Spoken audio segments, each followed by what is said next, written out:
السلام علیکم ورحمۃ اللہ وبرکاتہ۔ الحمد للہ الذی علم بالقلم علم الانسان ما لم يعلم واشهد ان لا الہ الا اللہ وحدہ لا شریک لہ واشهد ان محمدا عبدہ ورسولہ، اما بعد۔ عزیز طلباء، آج کے اس درس میں ہم آپ لوگوں کے سامنے تسہیل الوصول الی فہم علم الاصول کو لے کر کے حاضر خدمت ہیں، جس کا مادہ اس کے نام سے ہی عیاں ہے، یعنی یہ کتاب اصول فقہ سے متعلق ہے۔ قبل اس کے کہ اس کتاب کا آغاز کیا جائے، میں مناسب سمجھتا ہوں کہ فقہ اور اصول فقہ پر مختصر بحث کی جائے۔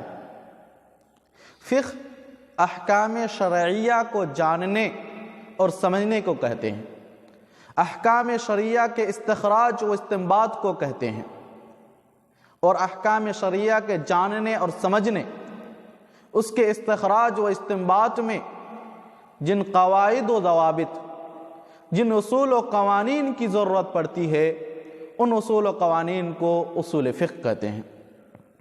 اور جس طرح ہر چیز کے ترقی میں کچھ عروج و زوال ہوتے ہیں، کچھ پروسیس گزرتے ہیں، کچھ مراحل گزرتے ہیں، اسی طرح اصول فقہ و فقہ کے بھی کچھ مراحل گزرے ہیں۔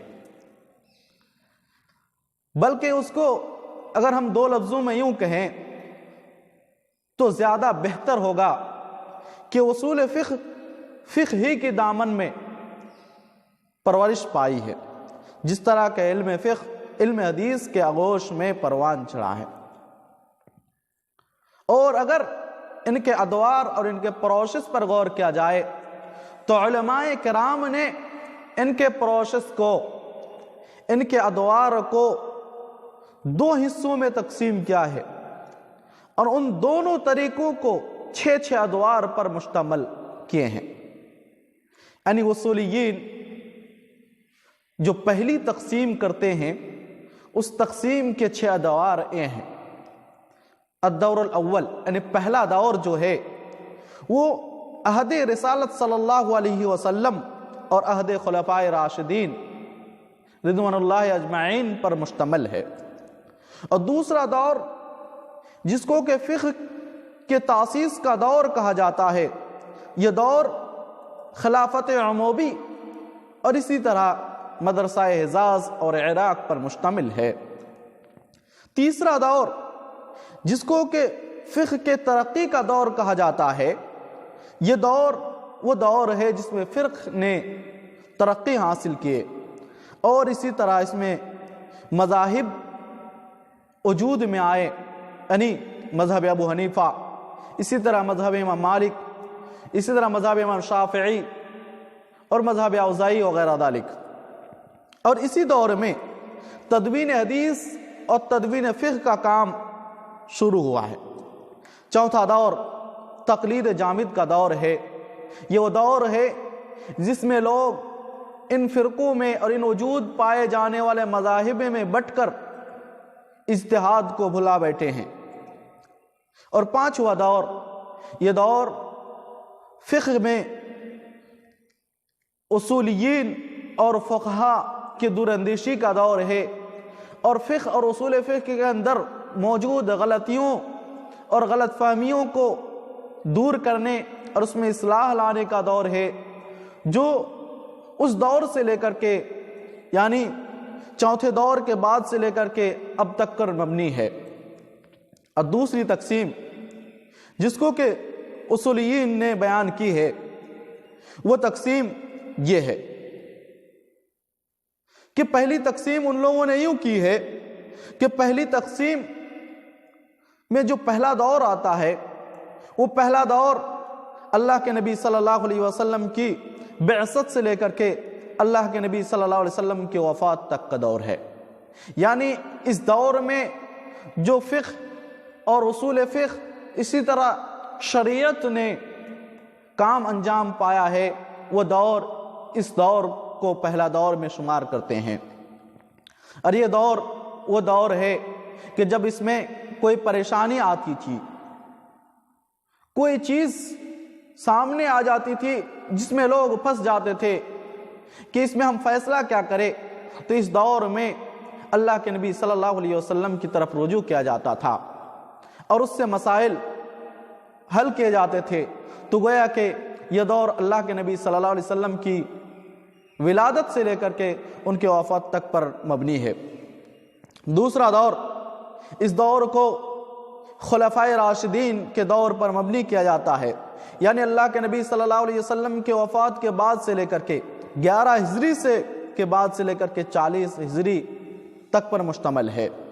تیسرا دور، یہ صغار صحابہ رضوان اللہ اجمعین اور کبار تابعین رضوان اللہ اجمعین کے دور کو کہا جاتا ہے، اور یہ دور قرن ثانی ہجری یعنی دوسری صدی ہجری کے اوائل کا دور ہے، شروعاتی دور ہے۔ اور چوتھا دور، یہ دور دوسری صدی ہجری کے آخر اور سے لے کر کے چوتھی صدی ہجری پر مشتمل ہے۔ اور پانچواں دور، جس کو کہ فقہ میں ترقی کا دور مانا جاتا ہے، یہ چوتھی صدی سے لے کر کے بغداد کے سقوط تک پر مبنی ہے۔ اور چھٹا دور جس کو اصولیین نے مرتب کیے ہیں، وہ سقوط بغداد سے لے کر کے آج تک کا دور ہے۔ تو یہ تھی دو تقسیم جس کو اصولیین نے شریعت یا تشریع یا فقہ و اصول فقہ کے ادوار پر مبنی جانا ہے۔ اب آئیے ہم جب اصول فقہ کے بارے میں مختصر جان چکے ہیں تو اپنی کتاب کی طرف رجوع کرتے ہیں۔ اپنی کتاب تسہیل الاصول الی فہم علم الاصول ہے، جو کہ 3 مؤلفین سے مرتب شدہ ہے، یعنی ان کے مؤلفین 3 ہے۔ عطیہ محمد صالح موصوف مصر کے مہدیہ نامی گاؤں میں 1346 میں پیدا ہوئے ہیں اور مدینہ میں 1420 ہجری میں وفات پائے ہیں اور بقیہ مرکز میں مدفون ہوئے ہیں۔ اسی طرح دوسرے مؤلف ہے عبد المحسن بن حمد العباد، ان کا پورا نام ہے عبد المحسن بن حمد بن عبد المحسن بن عبداللہ بن حمد بن عثمان آل بدر۔ یہ اپنے جد ثانی عبداللہ کے لقب العباس کی طرف منسوب ہونے کی وجہ سے العباد کے لقب سے ملقب ہیں۔ موصوف ریاض میں 1353 میں ایک چھوٹی شہر زلفا میں پیدا ہوئے تھے۔ اس کے بعد تیسرے مؤلف ہیں حمود بن عقلہ۔ حمود بن عقلہ الشعبی، جن کی کنیت ہے ابو عبداللہ، یہ 1346 ہجری میں پیدا ہوئے ہیں اور اسی طرح 1422 ہجری میں وفات پائے ہیں۔ یہ تینوں علماء جلیل القدر اور اپنے وقت کے